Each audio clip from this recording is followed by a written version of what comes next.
The silence that followed my sister's announcement felt heavier than the snow falling outside our parents' Denver home. Sarah sat there with that practiced smile she'd perfected over 26 years, her blonde hair catching the warm glow from the Christmas tree lights as she delivered what she clearly thought was wonderful news. "Mom and Dad told me I could move into your place tomorrow since I lost my apartment," she said, reaching for another dinner roll like she'd just mentioned the weather.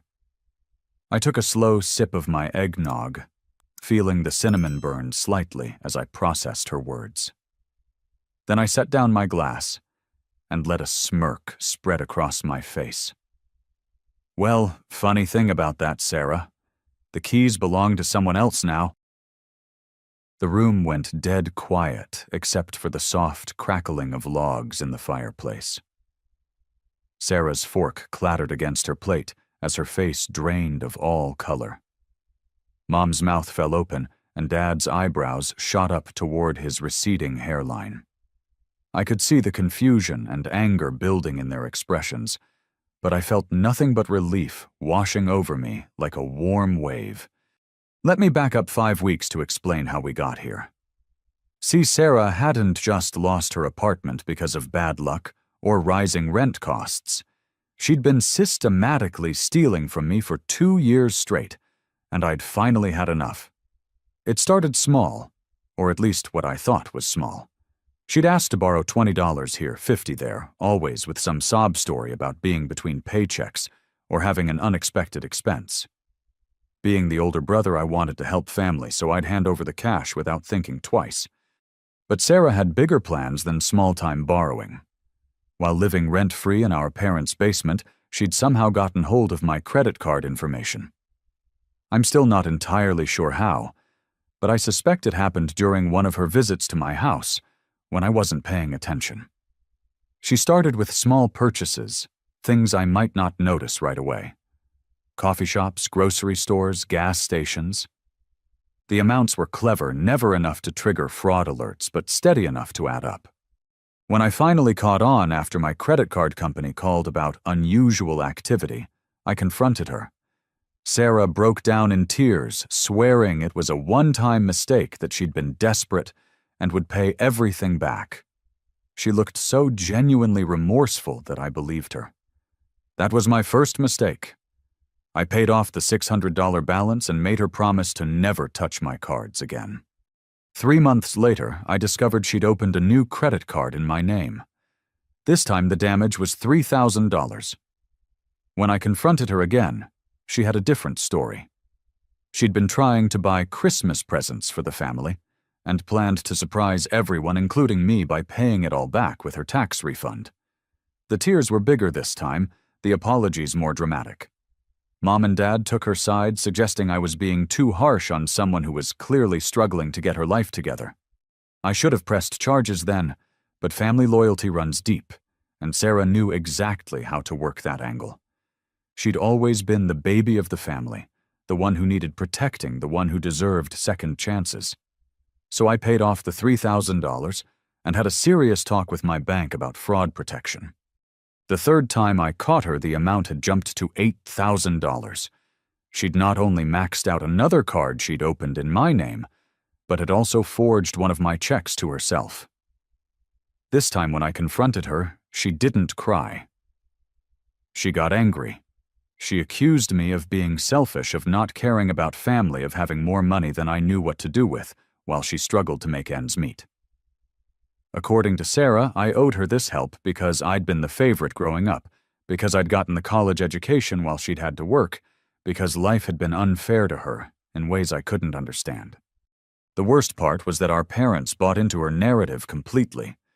When I told them about the forged check, Dad actually suggested that maybe I should be more generous with family members in need. Mom wondered aloud why I was keeping such close track of my money when Sarah was obviously going through a difficult time. They made me feel like the villain for wanting my own sister to stop stealing from me. But Sarah wasn't done. Over the next year, the thefts escalated dramatically. She opened a personal loan for $15,000 using my identity complete with forged signatures and fake employment verification. She'd figured out how to intercept the mail, so I wouldn't see the statements until the loan was already in default. When I discovered that particular gem, she claimed she'd been planning to use the money to get her own place, so she could stop being a burden on the family. The money had actually gone toward a brand new car and a trip to Las Vegas with friends I'd never met. Each time I caught her, the amounts got bigger and her excuses got more elaborate. Each time our parents defended her, insisting that family helps family and that I was being unreasonably harsh. They started calling me selfish, greedy, and heartless. According to them, I should be grateful to have a job that paid well enough to help my struggling sister get back on her feet. The breaking point came 2 months ago, when I discovered that my grandmother's engagement ring was missing from my dresser. This wasn't just any piece of jewelry. Grandma Rose had specifically left it to me in her will, because I was the first grandchild to get engaged, even though that engagement had ended years ago. The ring was worth about $12,000, but its sentimental value was priceless. It was a 2-carat diamond, set in platinum, crafted in 1943, when my grandfather proposed before shipping out to the Pacific Theater. When I confronted Sarah about the missing ring, she didn't even try to deny it. She shrugged and said it was just sitting there in my jewelry box, not being used for anything important. She'd sold it to a pawn shop downtown and used the money for another Las Vegas trip, this time with a new boyfriend I'd never heard of. According to Sarah, I was being sentimental about a piece of jewelry that was doing nobody any good collecting dust. That night, I sat in my kitchen adding up all the damage. Between the credit cards, the forged checks, the personal loan, and the stolen ring, Sarah had cost me $37,000 over 2 years. But the financial loss wasn't even the worst part. The worst part was how my own parents had enabled her behavior by consistently taking her side and making me feel guilty for being upset about being robbed by my own sister. I made a decision that night that would change everything. I called my real estate agent and put my house on the market. I didn't tell anyone in my family what I was planning. For once, I was going to handle Sarah's behavior my way, without family interference or guilt trips about loyalty and forgiveness. The house sold faster than I expected to a cash buyer who wanted a quick closing. Within 3 weeks, I'd signed all the paperwork and handed over the keys. I moved my belongings into a storage unit and started staying with a friend while I figured out my next steps. My plan was simple. When Sarah inevitably came around expecting another handout or another place to crash, she'd discover that I was no longer available to be her personal bank account. I had no idea that my parents had already promised her my house without bothering to ask me first. Sarah's voice cracked as she processed what I'd just said. "What do you mean someone else owns the keys? You can't sell your house without telling family. We had an agreement." "What agreement?" as I asked, cutting into my ham with deliberate calm. "The agreement where you steal my identity and rack up debt in my name, or the agreement where you sell my grandmother's ring without asking? I must have missed the part where I agreed to any of that." Dad slammed his hand down on the table, making the water glasses jump. "Linus Robert Harrison, you will not speak to your sister that way in this house. She made some mistakes, but she's family and family takes care of each other." I looked at him steadily. "Family doesn't steal $37,000 from each other, Dad. Family doesn't forge checks and open fraudulent credit accounts. But apparently your definition of family is different from mine." Mom's face had gone pale. $37,000, Linus, you're exaggerating. Sarah borrowed some money when she was struggling, but $37,000. That's ridiculous. Sarah's composure was cracking fast. The tears were starting to flow, but this time they looked different. Desperate instead of manipulative. "I can pay it back, Linus. I'm getting my real estate license and I'll have steady income soon. You can't just abandon family when they need help the most." I pulled out my phone and opened the calculator app.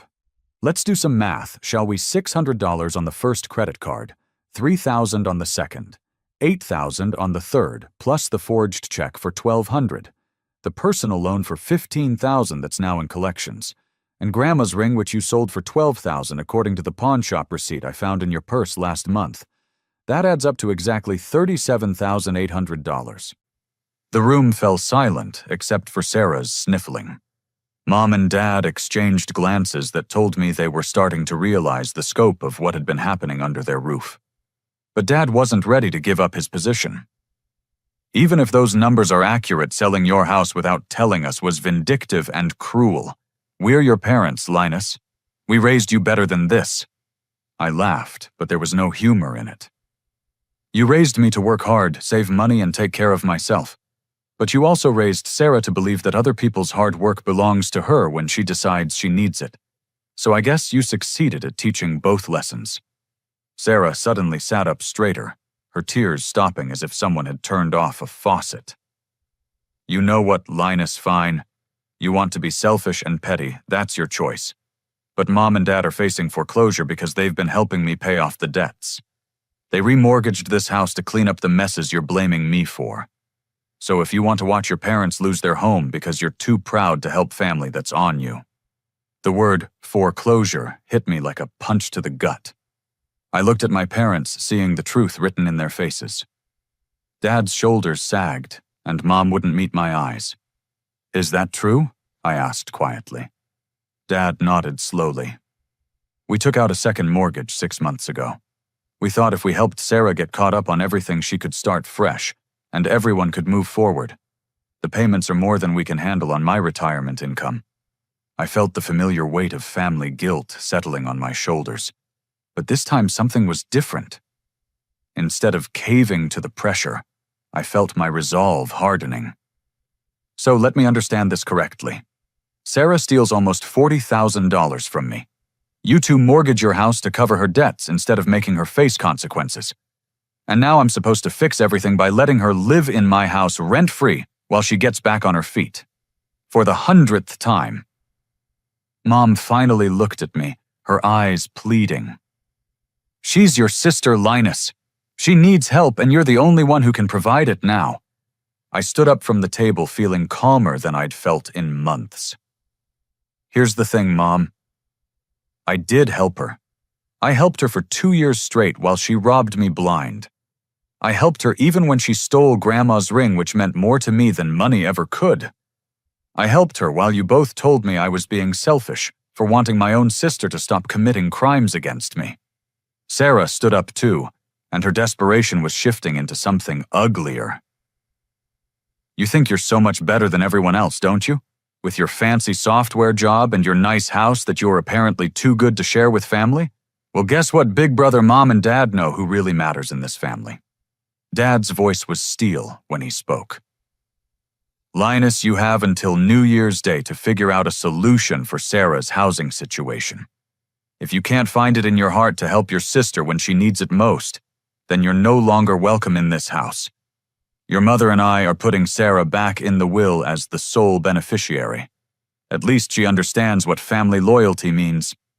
The threat hung in the air like smoke from a snuffed candle. I looked around the table at the 3 people who were supposed to love and support me unconditionally. Instead, I saw 2 enablers and 1 manipulator who had finally played their last card. Sarah wiped her eyes and managed a smile that looked more like a smirk. I always knew they loved me more, Linus. You were just too arrogant to see it. I picked up my coat from the back of my chair and headed toward the front door. Behind me, I could hear Mom calling my name and Dad telling me to come back and be reasonable. But I was done being reasonable with unreasonable people. As I reached for the doorknob, I turned back one last time. You know what the funny thing is, I really did sell the house 5 weeks ago. But I never said I was abandoning family. I just finally learned the difference between family and people who happen to share your DNA. I walked out into the cold December night, leaving behind the sound of Sarah's victory celebration and my parents' confused voices asking each other what I'd meant by that last comment. They'd find out soon enough. 20 minutes later, I pulled into the driveway of my old house on Maple Street. The Christmas lights I'd hung along the gutters were still twinkling, casting red and green patterns across the snow-covered lawn. But something was different. There were moving boxes stacked on the porch, and warm light glowed from every window. I used my key to open the front door, calling out as I stepped inside. "Emma, you here?" In the kitchen came the reply that made my chest tighten with relief. Emma Chen stood at the kitchen island, wrapping coffee mugs in newspaper and placing them carefully in a box labeled Kitchen Essentials.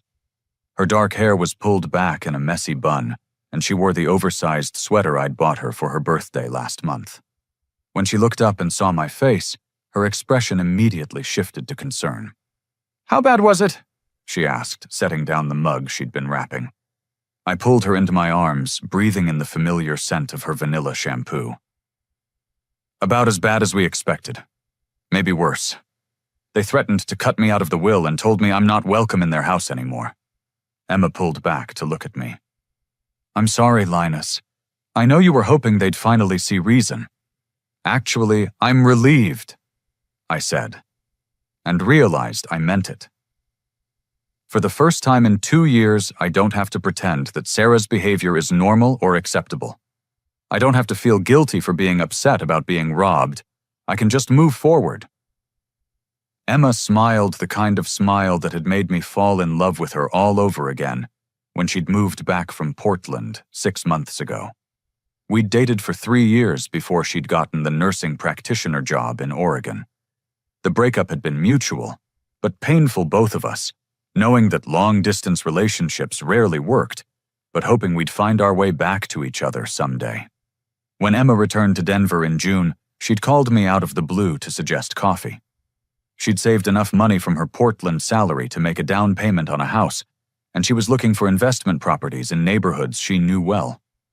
I'd mentioned my situation with Sarah during that first coffee meeting, and Emma had listened with the kind of focused attention that reminded me why I'd fallen for her in the first place. "You know," she'd said after I'd finished explaining about the stolen money and my parents' enabling behavior, "I've been looking for a house in your neighborhood. If you ever decide to sell, I'd be interested in making an offer." At first, I'd thought she was just being polite. But over the following weeks, as Sarah's thefts escalated and my family's pressure intensified, the idea started making more sense. Emma had always been practical about money and real estate. She understood investment potential, and she'd seen firsthand how beautiful my neighborhood was during the years we'd dated. When I'd discovered the missing engagement ring and finally decided I was done enabling Sarah's behavior, I'd called Emma to ask if her offer was still open. Not only was she still interested, but she was ready to make a cash offer that would allow for a quick closing. "There's something else," she'd said during that phone call. "I've been documenting everything you've told me about Sarah's financial crimes. I have a friend who works in financial investigations, and she thinks there might be grounds for criminal charges if you decide to go that route." I'd been skeptical at first. Sarah was manipulative and selfish, but a criminal. The idea seemed extreme until I really started thinking about the scope of what she'd done. Identity theft, check, fraud, loan fraud. These weren't just family disputes, they were actual felonies. The documentation could be useful, even if you never filed charges, Emma had explained. Sometimes people like Sarah only change their behavior when they realize there could be real consequences. Now standing in what used to be my kitchen, but was now Emma's, I felt a surge of gratitude for her practical approach to problem solving. While my family had been focused on emotions and guilt trips, Emma had been thinking strategically about solutions. "Did you get everything documented from tonight?" Emma asked, pulling me back to the present. I nodded. I recorded the whole conversation on my phone. Sarah admitted to taking the ring, and my parents confirmed they remortgaged their house to cover her debts. Plus, Dad explicitly threatened to disinherit me if I don't provide housing for Sarah. Emma raised an eyebrow. "That last part could actually work in your favor legally. It establishes a pattern of family coercion around Sarah's financial crimes." "There's something else," I said, remembering Sarah's final taunt. "Sarah said she always knew our parents loved her more. I think she's been manipulating them for a lot longer than just the past 2 years." Emma moved to the refrigerator and pulled out 2 bottles of beer, handing one to me. "Rachel wants to meet with you tomorrow, if you're available. She's been running some preliminary background checks based on the information you provided, and she's found some interesting connections. Rachel Morrison was Emma's friend from nursing school, who'd ended up working for the Colorado Bureau of Investigation in their financial crimes division. When Emma had first mentioned bringing in outside help, I'd been hesitant. Getting law enforcement involved felt like crossing a line from family dispute to criminal investigation. But Emma had made a compelling argument. "Sarah isn't just hurting you anymore, Linus. If she's willing to steal almost $40,000 from her own brother, what's she doing to other people? What happens when she moves on to stealing from elderly relatives or strangers?"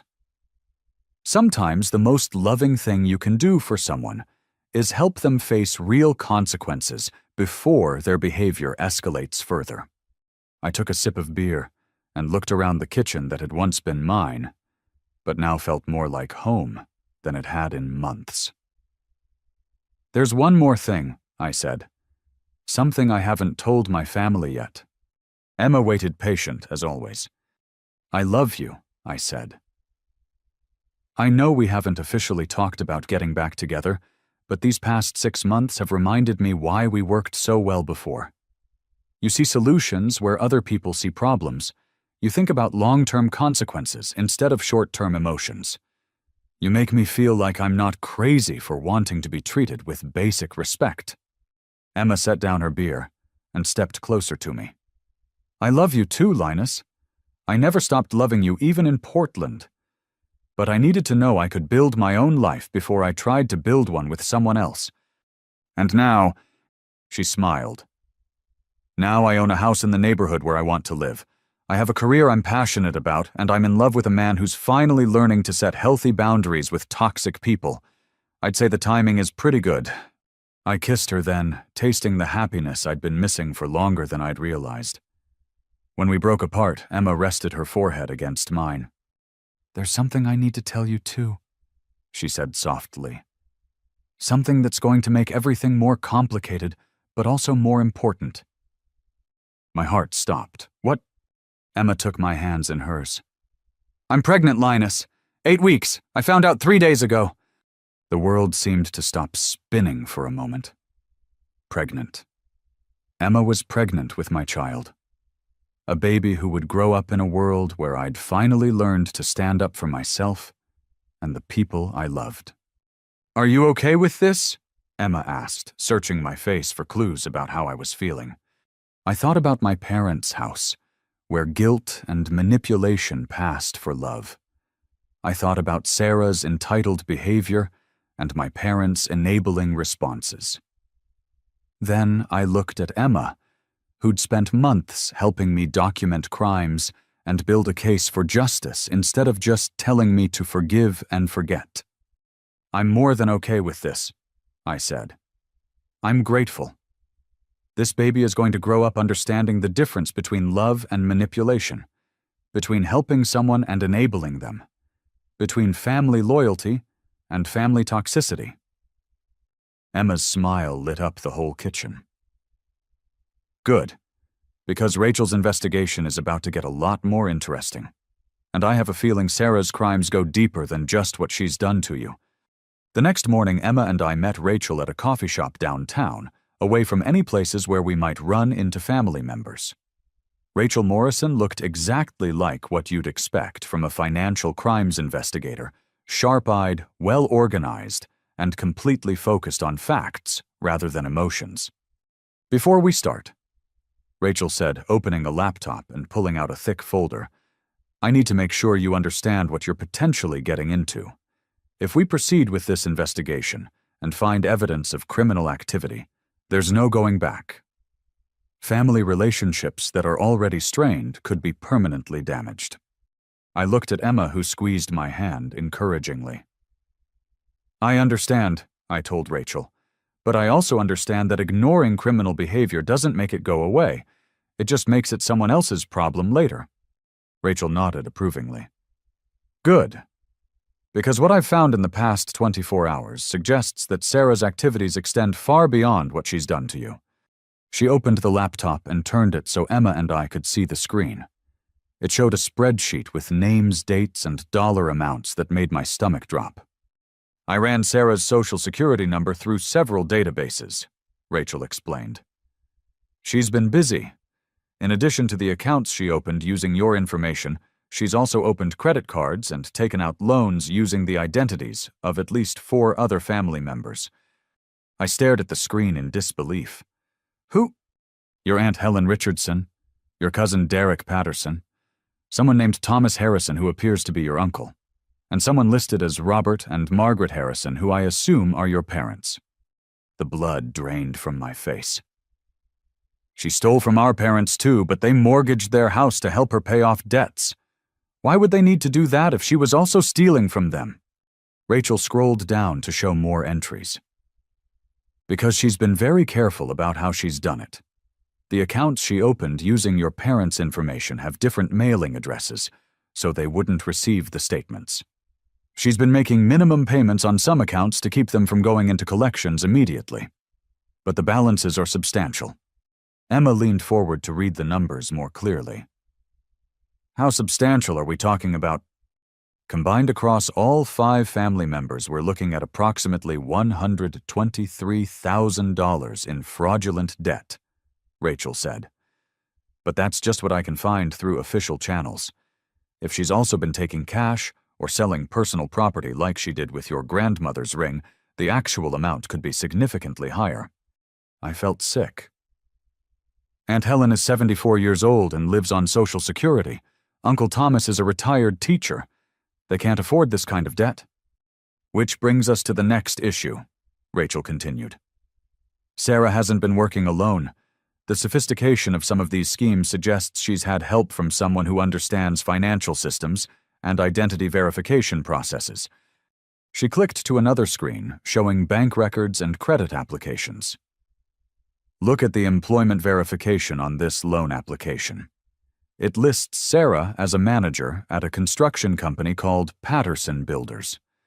The company exists, the phone number works, and when the bank called to verify employment, someone confirmed that Sarah worked there and provided salary information. But Sarah's never worked construction, I said. She's never had a job that lasted longer than 6 months. Exactly. Which means someone at Patterson Builders was willing to lie to a bank to help her commit loan fraud. I did some digging on the company ownership, and it's registered to a Tyler Patterson. Any chance you know who that is? Emma and I looked at each other blankly. But then I remembered something. Sarah mentioned going to Las Vegas with a new boyfriend I'd never heard of. She didn't give me his name, but if he owns a construction company, that could be how they met. She always liked guys with money. Rachel made a note on her legal pad. I'll need to do more research on Tyler Patterson and his company, but the preliminary information suggests he's been helping Sarah with identity theft and loan fraud for at least 6 months. The scope of what Rachel was describing felt overwhelming. So what you're saying is that my sister is basically running a criminal enterprise. I'm saying your sister has committed multiple felonies involving identity theft, wire fraud, and conspiracy, Rachel corrected. The federal sentencing guidelines for this type of crime typically range from 2 to 8 years in prison, depending on the total amount involved and the number of victims. 8 years in prison. The thought should have made me feel bad for Sarah, but instead I felt a strange sense of relief. For the first time since this whole mess started, someone was talking about real consequences instead of family loyalty and second chances. What happens next? Emma asked. Rachel closed the laptop and leaned back in her chair. That depends on what you want to happen, Linus. I can continue investigating and potentially present findings to the U.S. Attorney's Office for federal prosecution, but I need to know that you're prepared to follow through with whatever we discover. I thought about Christmas dinner the night before, about Sarah's smug smile when she said our parents loved her more, about my father threatening to disinherit me for not providing housing for someone who'd been systematically robbing our entire family. I'm prepared, I said. But I want to make sure the other victims know what's been done to them before any arrests happen. If Aunt Helen and Cousin Derek are dealing with debt, they don't understand they deserve to know the truth." Rachel smiled for the first time since we'd sat down. "I was hoping you'd say that. Because I think your family is about to discover that Sarah's Christmas announcement was the least of their problems." She pulled a business card from her wallet and slid it across the table. "If you're serious about this, I need you to file a formal complaint with the police today. Once we have an official case number, I can expand the investigation through proper channels." I picked up the card and looked at Emma. "Are you sure you want to be involved in this? It's going to get messy, and with the baby coming." Emma reached over and took my hand. "Linus, this isn't about revenge or punishment. This is about stopping someone who's hurting innocent people. Your Aunt Helen shouldn't have to worry about debt collectors calling because your sister stole her identity. Your cousin Derek shouldn't have his credit destroyed because he tried to help family. Sometimes protecting the people you love means holding the people who hurt them accountable." I squeezed her hand, feeling more grateful than ever that she'd come back into my life. "Okay, let's do it." Rachel gathered her papers and closed the laptop. "One more thing. Sarah's behavior pattern suggests she's escalating. People who commit financial crimes often increase the frequency and scope of their activities over time, especially when they've been getting away with it. If we don't stop her now, the next victims might be strangers, elderly people, or other vulnerable targets." The thought of Sarah preying on elderly strangers made my decision feel even more clear. This wasn't about family dynamics anymore.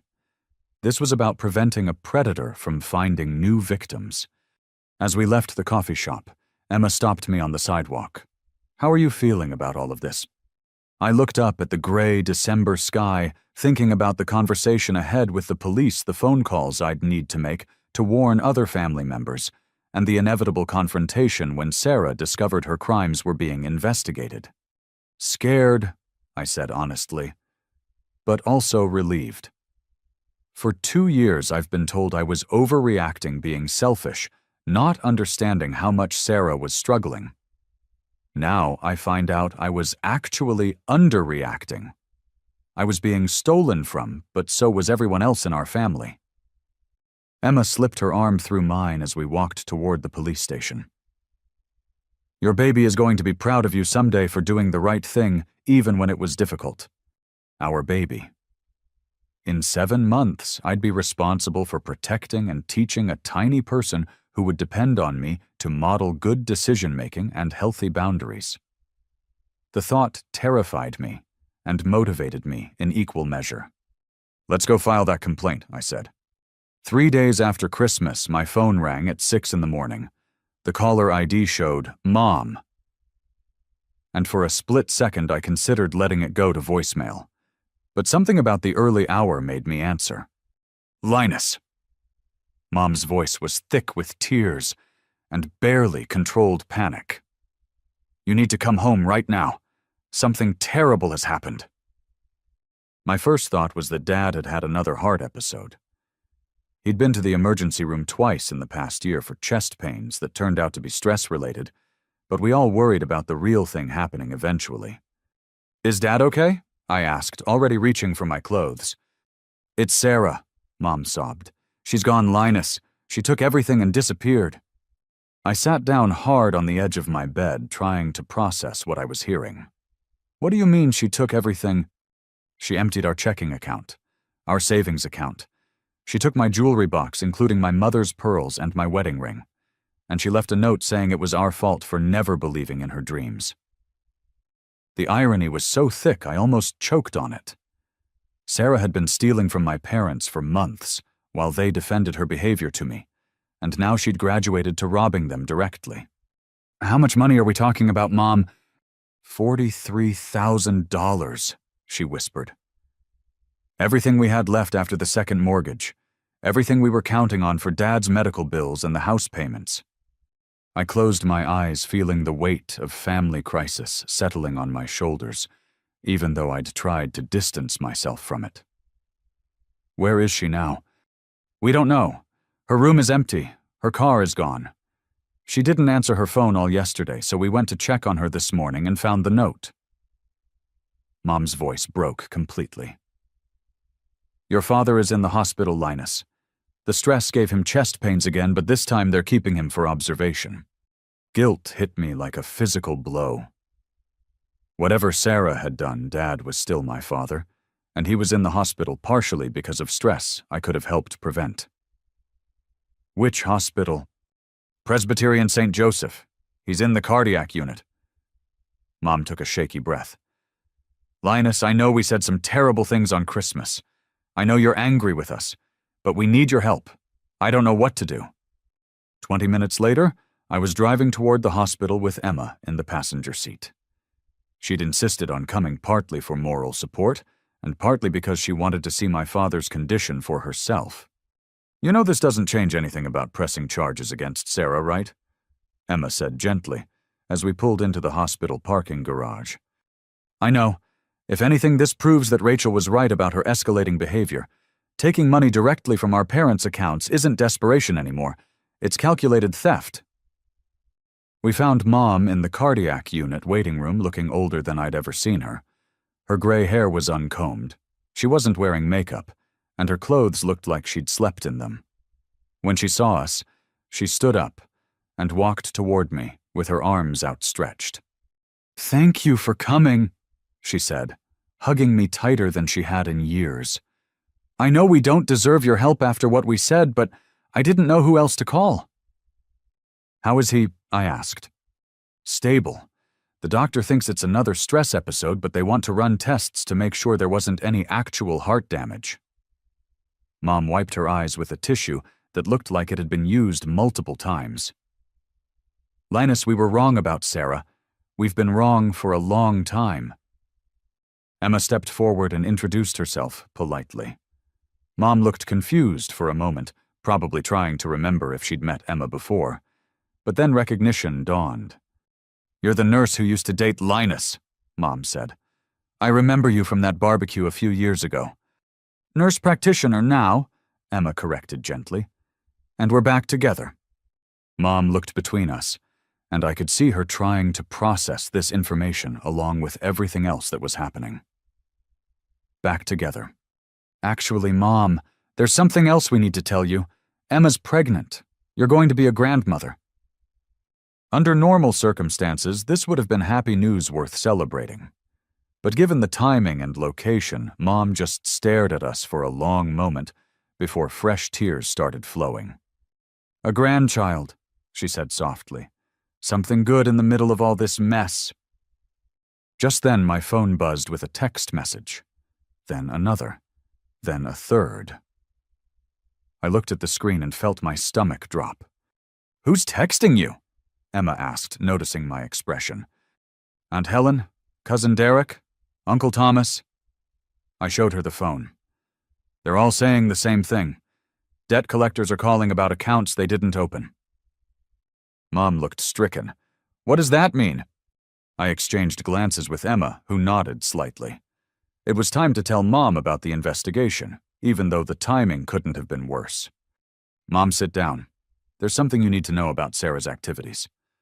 Over the next 20 minutes, I explained everything Rachel had discovered. The fraudulent accounts opened in multiple family members' names. The fake employment verification. The systematic pattern of identity theft that had been going on for months. Mom listened in stunned silence, occasionally asking clarifying questions, but mostly just absorbing the scope of what Sarah had done to our family. So when she said she was struggling and needed help, Mom said slowly, she was actually stealing from all of us the entire time. Not just stealing, Mom. She was committing federal crimes. Identity theft, wire fraud, conspiracy, the kind of crimes that carry prison sentences. Mom buried her face in her hands. We enabled this. We told you to be more understanding, more generous, more forgiving. We made you feel guilty for being upset about being robbed. And the whole time she was robbing us too. You couldn't have known, Emma said kindly.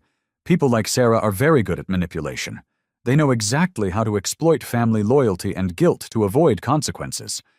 My phone rang and Uncle Thomas's name appeared on the screen. I answered immediately. "Linus, thank God," came his familiar voice.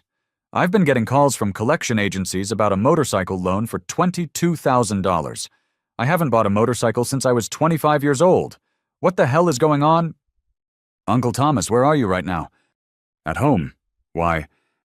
"Don't sign anything, don't pay anything, and don't give any personal information to anyone who calls.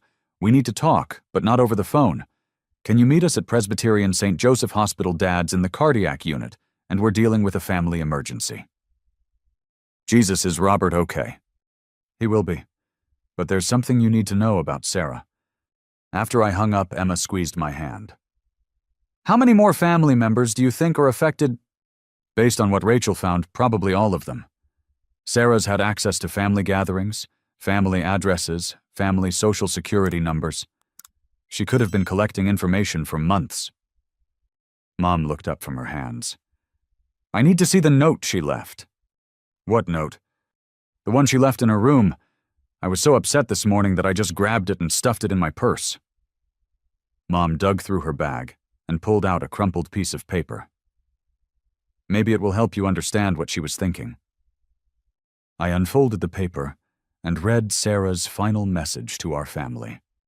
"I'm sorry it came to this, but you never believed in my dreams or understood how hard it is to start over when everyone expects you to fail.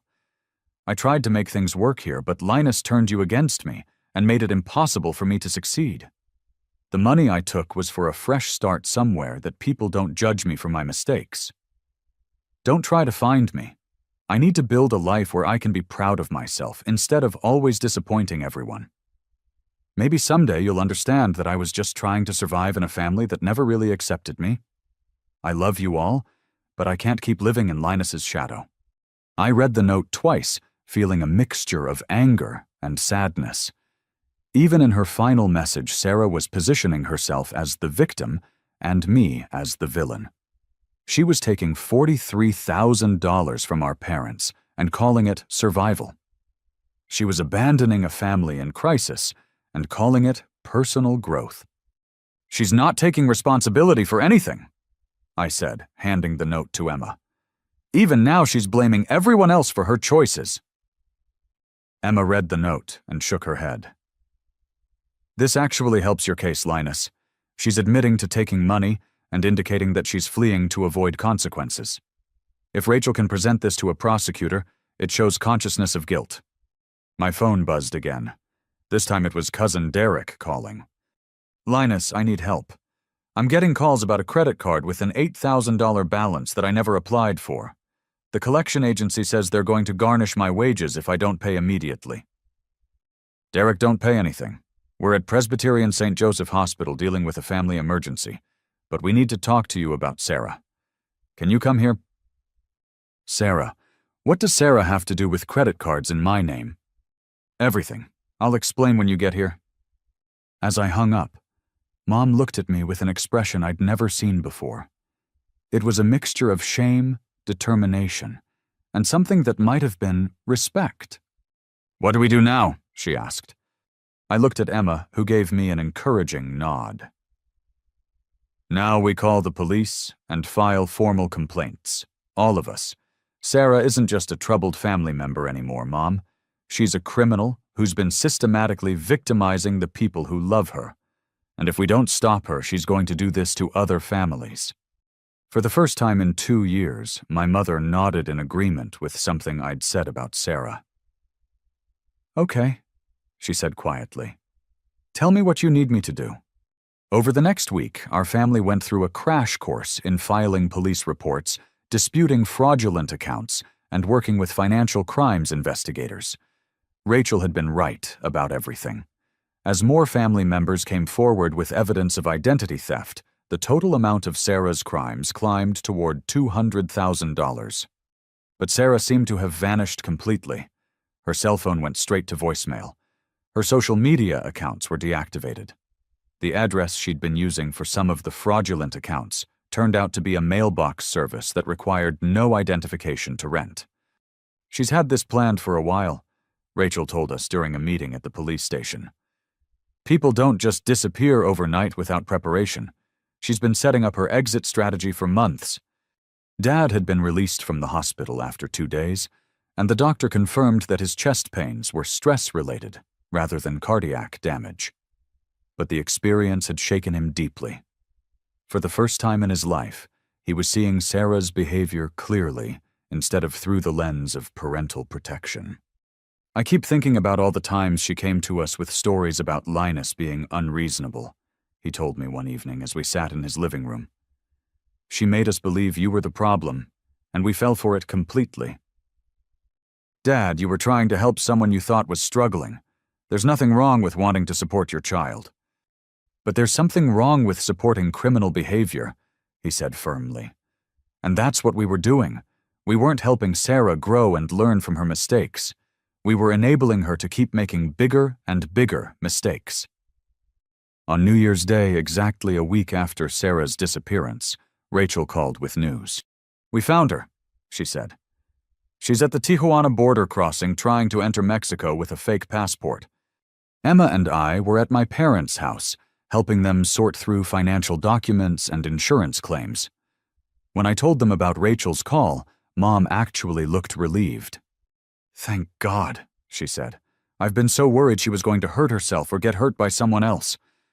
3 hours later, Rachel called back with an update. She's in federal custody, and Linus, this is bigger than we thought. How much bigger? Sarah wasn't just stealing from your family. The fake passport was one of 6 different identities she was carrying. She had cash totaling just over $200,000 plus jewelry and electronics that appear to be stolen from multiple sources. And she wasn't alone. My stomach dropped. Tyler Patterson was with her. He's also in custody and he's already started talking. Apparently, Sarah's been using the construction company as a front for a much larger operation. They've been targeting elderly people across Colorado and Wyoming, using family connections to gather personal information for identity theft. Emma grabbed my hand. How many victims? We're still counting, but the preliminary estimate is over 30 people. Sarah would identify potential targets through social media family connections or community events. Tyler would verify employment for loan applications and provide fake business references. They've been running this operation for at least 18 months. The scope of what Rachel was describing felt overwhelming. Sarah wasn't just a troubled family member who'd made bad choices. She was a predator who'd been systematically targeting vulnerable people. What happens now? I asked. Federal arraignment is tomorrow morning. Given the amount of money involved and the interstate nature of the crimes, she's looking at serious prison time. The U.S. Attorney's Office is treating this as a major financial crimes case. That evening, the local news ran a story about Sarah's arrest. They showed her mugshot and described her as the leader of an identity theft ring that had victimized dozens of people across multiple states. They mentioned Tyler Patterson as her accomplice and showed footage of their arrest at the border. Watching my sister on the news as a criminal suspect felt surreal. Part of me had been hoping that somehow this would all turn out to be a misunderstanding, that Sarah would come home and explain everything, and we could go back to being a normal family. But seeing the evidence laid out by professional investigators made it impossible to maintain that fantasy. Sarah had been deliberately and systematically victimizing innocent people, including her own family members. The cash she'd been carrying at the border represented real money, stolen from real people who trusted her. My phone started ringing with calls from extended family members and family friends who'd seen the news. Some were supportive, telling me how brave I was for turning in my own sister. Others were critical, suggesting that family business should stay within the family and that I'd ruined Sarah's life over money. The criticism stung, but Emma helped put it in perspective. Those people don't know what Sarah was really doing, she said. They don't know about the elderly victims or the scope of the crimes. They're reacting to the idea of turning in family, not the reality of stopping a criminal enterprise. 3 days later, we attended Sarah's federal court hearing. She appeared in an orange jumpsuit, shackled at the wrists and ankles, looking smaller and younger than I remembered. When she saw our family in the courtroom, her expression shifted from defiance to something that might have been shame. The prosecutor outlined the charges: 18 counts of identity theft, 12 counts of wire fraud, conspiracy to commit fraud, and crossing state lines with the proceeds of criminal activity. If convicted on all counts, Sarah faced up to 25 years in federal prison. Tyler Patterson's hearing was scheduled for the same day. Unlike Sarah, he had accepted a plea deal in exchange for testifying against her and providing information about their victims. His cooperation had helped investigators identify dozens of people who didn't even know they'd been targeted. When the judge asked Sarah how she pleaded, she looked directly at me before answering. "Not guilty," she said quietly. After the hearing, Mom and Dad were quiet during the drive home. Finally, Dad spoke up. "She looked right at you when she entered her plea," he said. "Like she was blaming you for being here." "She probably is blaming me," I replied. "Sarah's never taken responsibility for her choices. Why would she start now?" "But you did the right thing," Mom said firmly. "I know it doesn't feel good, and I know it's going to be hard to live with. But you did the right thing." That night, Emma and I sat in our kitchen talking about the future. In 5 months, we'd be parents. Our child would grow up knowing that sometimes the right choice is also the hardest choice, and that protecting innocent people matters more than maintaining comfortable relationships. "Are you okay?" Emma asked, noticing that I'd been quiet for a while. "I keep thinking about something Rachel said, about how financial criminals usually escalate over time. If we hadn't stopped Sarah now, how many more people would she have hurt?" Emma rubbed her growing belly thoughtfully. "Your baby is going to be proud of you someday for choosing justice over family loyalty. That's a lesson worth learning early." I reached over and put my hand on her stomach, feeling the slight roundness that would be our daughter in a few months. I want her to understand that real love means holding people accountable when they hurt others. That helping someone sometimes means refusing to enable their worst behavior. "She will," Emma said confidently, "because you're going to teach her by example." 2 weeks later, Rachel called with Sarah's final sentencing information. She had accepted a plea deal for 8 years in federal prison and full restitution to all victims. Tyler Patterson received 5 years for his cooperation. The money our family had lost would be recovered through asset forfeiture and insurance claims. Aunt Helen's retirement savings would be restored. Cousin Derek's credit would be repaired. Uncle Thomas wouldn't have to worry about motorcycle loans he'd never taken.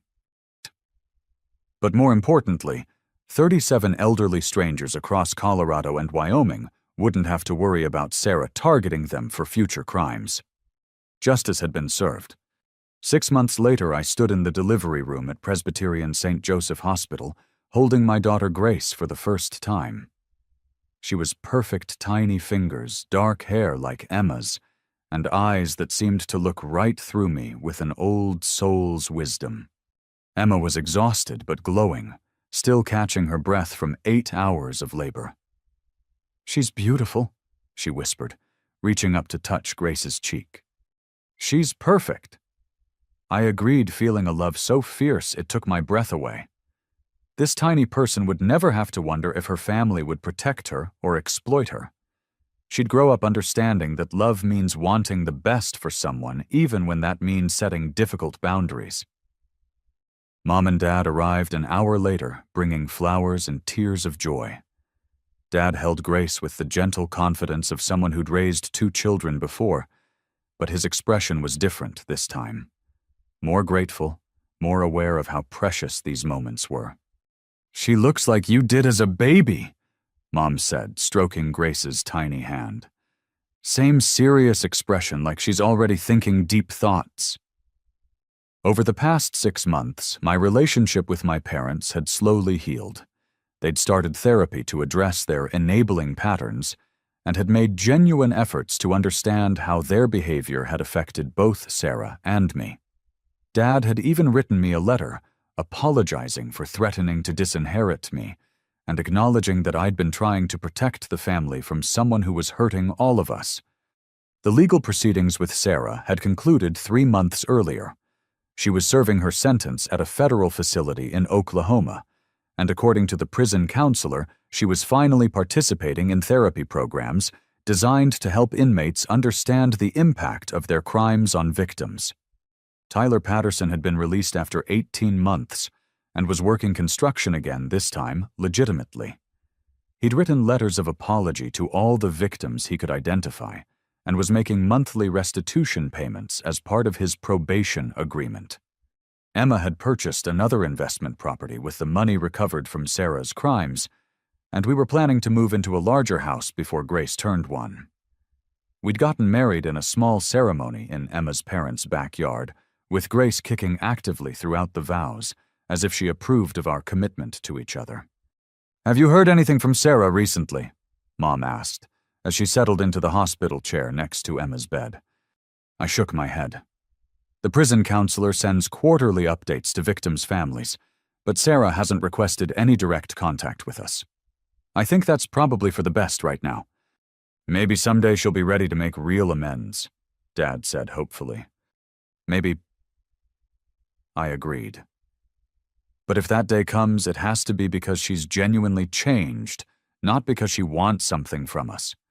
Grace is going to grow up understanding the difference between forgiveness and foolishness. Emma smiled at that. Speaking of Grace growing up, we should probably think about godparents. I was hoping we could ask Rachel and her partner to fill that role. The idea made perfect sense.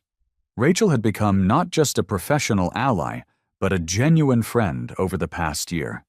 She'd taught us that sometimes the most loving thing you can do is refuse to enable destructive behavior even when it's difficult. I think Rachel would be honored, I said. She's exactly the kind of person I want influencing our daughter's understanding of justice and integrity. As if summoned by our conversation, Rachel appeared in the doorway with a bouquet of pink roses and a gift bag. I hope I'm not intruding, but I wanted to meet the newest member of the family. Emma invited her in, and Rachel approached Grace with the same careful attention she brought to everything else in her life. "She's gorgeous," Rachel said softly. "And she's lucky to have parents who understand that protecting people you love sometimes requires difficult choices." "Actually," I said, "we were just talking about you. Emma and I would be honored if you and Michelle would consider being Grace's godparents." Rachel's eyes filled with tears. "I would love that. Michelle is going to be so excited." As Grace slept peacefully in my arms, I thought about the journey that had brought us to this moment. A year ago, I'd been trapped in a toxic family dynamic, enabling criminal behavior because I didn't know how to separate love from guilt. Today, I was holding my daughter in a room full of people who understood that real love means wanting the best for someone even when that requires setting hard boundaries. Grace would grow up knowing that family isn't just about blood relationships, but about the people who support your growth and hold you accountable when you make mistakes. She'd understand that helping someone doesn't always mean giving them what they want, and that sometimes the most loving thing you can do is refuse to participate in someone else's destructive choices. "What are you thinking about?" Emma asked, noticing my contemplative expression. "I'm thinking about the kind of person I want Grace to become," I said.